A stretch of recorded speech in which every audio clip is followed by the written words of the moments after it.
ओम शांति। आप सभी को शारदीय नवरात्रि की हार्दिक शुभकामनाएं, बहुत बहुत बधाइयाँ। इस बार जो हम शारदीय नवरात्रि मनाएंगे कुछ अनोखे तरीके से, क्योंकि हर समय हम मनाते हैं, हर साल मनाते हैं, लेकिन हमारे जीवन में परिवर्तन कहाँ तक आया है।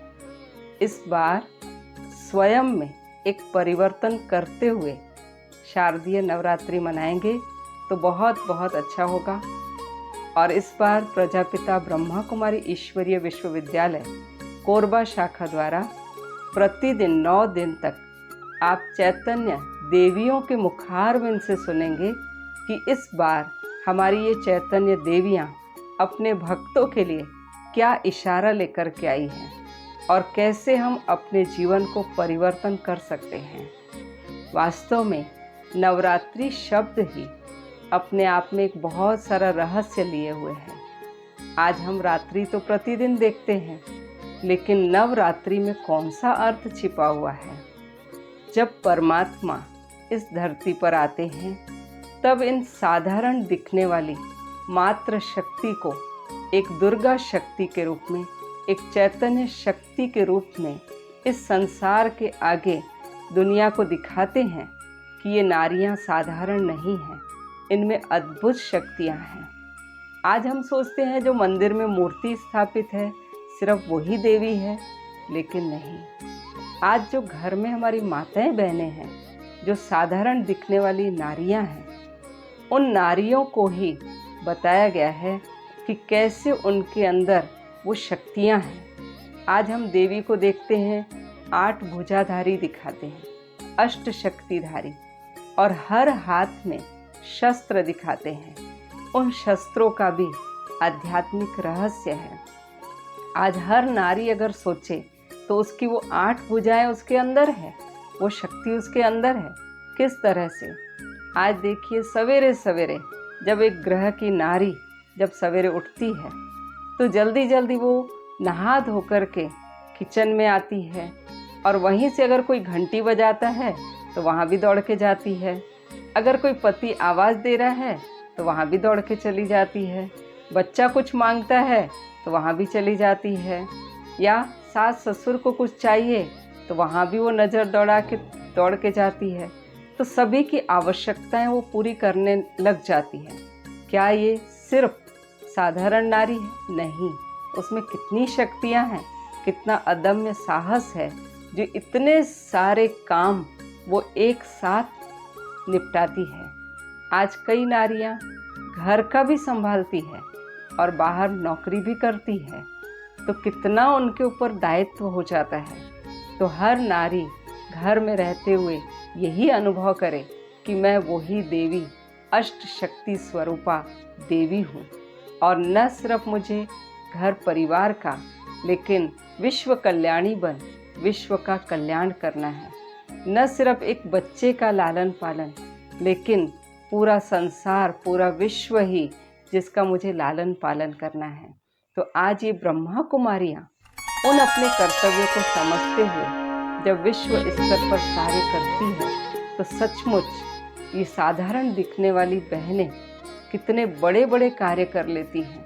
तो लोग उसको अनुभव करते हैं, उनकी पवित्रता की शक्ति को अनुभव करते हैं। तो वास्तव में वो शक्तियाँ कौन सी हैं? अष्ट शक्तियाँ जो अष्ट भुजाधारी दिखाया है, वो है सहन शक्ति, निर्णय करने की शक्ति, परखने की शक्ति, सामना करने की शक्ति, समाने की शक्ति, विस्तार को संकीर्ण करने की शक्ति, समेटने की शक्ति।